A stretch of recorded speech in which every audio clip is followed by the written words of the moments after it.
المشاهد الدرامية في الأفلام والمسلسلات المصرية لا تخلو أبدا من المبالغة، أفكار غريبة، إخراج أغرب، مبالغات وحزق في الوطنية زيادة عن اللازم، وتجسيد غريب لشخصيات مهمة في المجتمع. وعلشان كده جايين لكم بالجزء الثاني من أسوأ 10 مشاهد درامية في تاريخ الأفلام والمسلسلات المصرية اللي تضحك عليهم من كتر الأفكار المنيلة بنيلة اللي فيهم.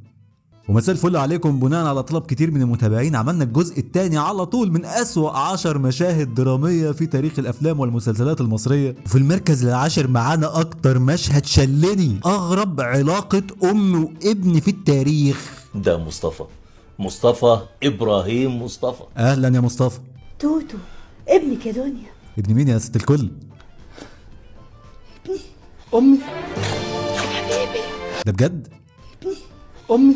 حبيبي. يا إما ده مسلسل للسفر عبر الزمن، أو إن الأم خلفته وهي في رابعة ابتدائي. يا حبيبي يا ابني، انت عايش يا حبيبي؟ عايش؟ يا ريته مات. انت عايش؟ هو أنا اللي أشهد عليكي؟ أنا اللي أدخلك الحبس بإيدي؟ إيه ده؟ يعني ابنك قد جدك وكمان عاق؟ يا حبيبي يا ابني. هو أنا اللي أشهد عليكي؟ أنا اللي أدخلك الحبس بإيدي؟ بس فعلا كفايه كده عشان انا هتشل. ست الحبايب يا حبيبة يا أغلى من روحي ودمي. في المركز التاسع معانا اغرب حاله حمل في التاريخ. إلا قول لي يا شيخ صابر، ايوه مرزوق، لو جبنا ولد هنسميه ايه؟ والله يا ماما يعني ربنا يجيب اللي يجيبه، بس في السن ده مش عارف. ايه اللي تقولي عليه؟ لا أقول يا على دلع العواجيز. نسميه مقبول. مقبول؟ مقبول يا جدع، ما تسميه طب حاجه عليها العين والطله. طيب طب ولو جبت عروسة؟ بيدي احنا هنحضر العلف قبل الجاموسه. يعني مسنين وبتكذبوا علينا وبتتمرقعوا. طب انت عايزني اجيب لك ولد ولا بنت؟ والله اللي يبعته ربنا كويس. والله يا ست الكل يا بركه، يعني انا اسف بس مش هينفع. بس تقوم انت بالسلامه. صابر مرزوقه. محن العواجيز ده منكم. وفي المركز الثامن معانا أسوأ أداء لشخصية العندليب الأخرق عبد الحليم حامد. مش معقول، والله ما اعرفش، شيء يحير. أداء من مدرسة الشلل الرعاش. الله أكبر. شقتكوا حر جدا والشمس بتضرب فيها طول النهار. يح. بس يا ريت ما تكونش اخر سفريه. اديني مسلم نفسي للدكاتره في لندن يا سعاد، هما بيعالجونا بقى من الشمال اليمين احسن مننا يعني. انا بس مش فاهم اخرتها ايه. قمة الحول في التجسيد الدرامي اهو قلب توفيق الدقن. بس هي حل من اتنين، يا تريحني من الالم يا تريحني على طول بقى. سيبنا من التجسيد الدرامي، خلينا بقى في الغنى. ورينا الغنى. ابنك يقول انا حواليا 100 مليون العربيه، ابنك يقول انا حواليا 100 مليون العربيه. ده كده أداء من مدرسة هز الخدود واللغد. ولا فيش مكان للامريكان بين الديار. الله عليك يا عندليبو.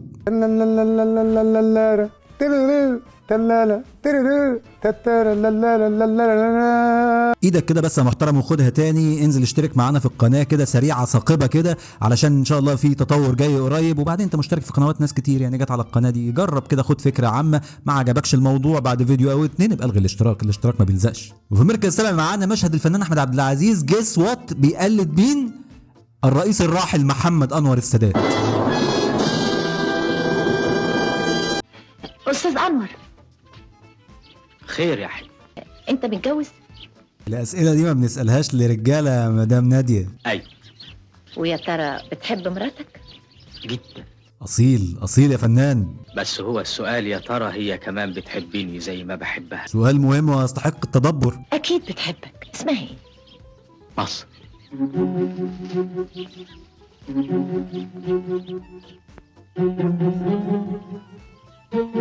صداع من كتر الوطنية.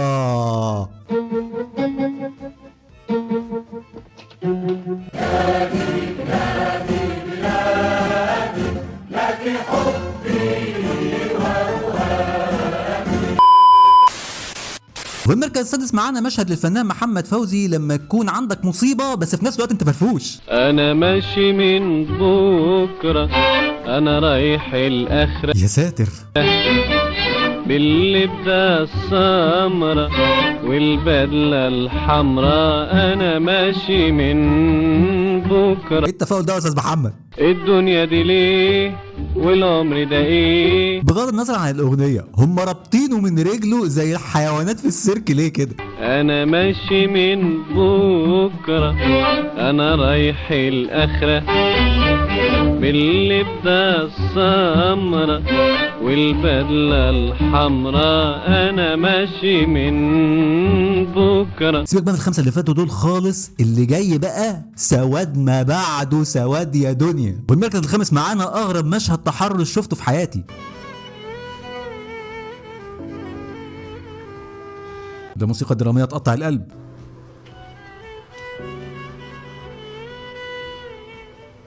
لما تقوم بالسلامة هبقى ابوسك في حتة تانية. حته تانية فين؟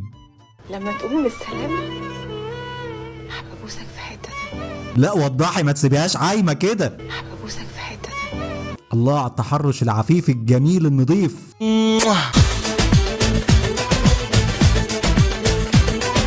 وفي المركز الرابع معانا من أعظم المشاهد العسكرية في تاريخ السينما المصرية. في الوقت ده العدو كان مستخبي ورا الجبل. ماشي. لما الدنيا ضلمت خرج. كلام سليم. أنا ما خليتش العساكر تضرب إلا لما شفنا بياض عينيهم، وبعدين أديت الأمر وعينك ما تشوف إلا النور. أخ أنت استراتيجية في منتهى الذكاء. اضرب بو، اضرب بو، اضرب بو، بو، اضرب بو، بو بو. شرح تكتيكي في منتهى الذكاء والحنكة. بو بو بو بو بو. وفي المركز الثالث معانا الفنانة صفية العمري وأكتر انتقام مرعب في تاريخ الدراما المصرية. أقنعتوني إن المعاملة معاكم بالحسنى غلط، وأكبر غلط كمان اضرابي بيد من حديد، وإني لازم أقلع، تقلعي الجزمة وتنسليها على دماغهم واحد واحد الكلابيب دول، وإني لازم أقلع الجوانتي. ستوب. ايه ده يا ابني جوانتي يا مدام صفية؟ عشان أوريكم ضوافري طولها إيه. فعلا الموضوع مرعب جدا انك تشوف ضوافر الفنانة صفية العمري طولها ايه. لازم أقلع الجوانتي عشان أوريكم ضوافري طولها إيه. ايه شغل القطط ده مدام صفية؟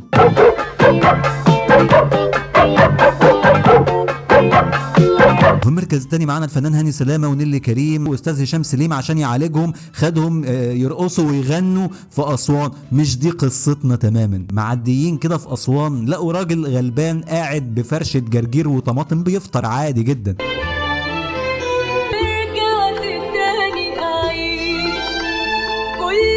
يا جدعان ما الحاجة قدامه، الحاجة انتوا بتناولوه، هو ايده مقطوعة؟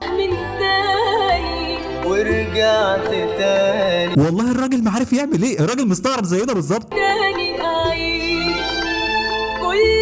انا بعتذر لك يا حاج بالنيابه عن العبث اللي بيحصل ده.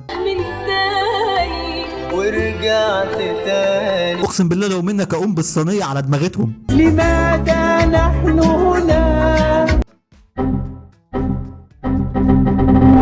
وفي المركز الاول معانا اغبى مشهد طبي في السينما المصريه. خدي نفس كبير. الباروكه دي يا مدام ماجده. خدي نفس كبير كمان. ايوه خدي نفس عميق وما تطلعيهوش. اكتم ما تطلعش. حضرتك بتكشف على ايه المرض اللي بنكشف عليه افهمه. يا نهار اسود، بتكشف بسماعه مقلوبه احيه. خدي نفس كبير. العفو يا فنان، بس انا عرفت المرض ده غالبا بيكشف على اللي بيتقال من ورا ظهرها. يا طبيب هات السماعه. طبيعي يا طبيعي يا طبيعي يا طبيعي. ولو ما شفتوش الجزء الاول من اسوأ 10 مشاهد دراميه في تاريخ الافلام والمسلسلات المصريه، هسيب لكم الفيديو هنا دلوقتي، لازم تدخلوا تشوفوه. في شويه مشاهد انقح من المشاهد اللي في الفيديو ده. واشوفكم على خير في فيديو جديد قريب. سلام عليكم.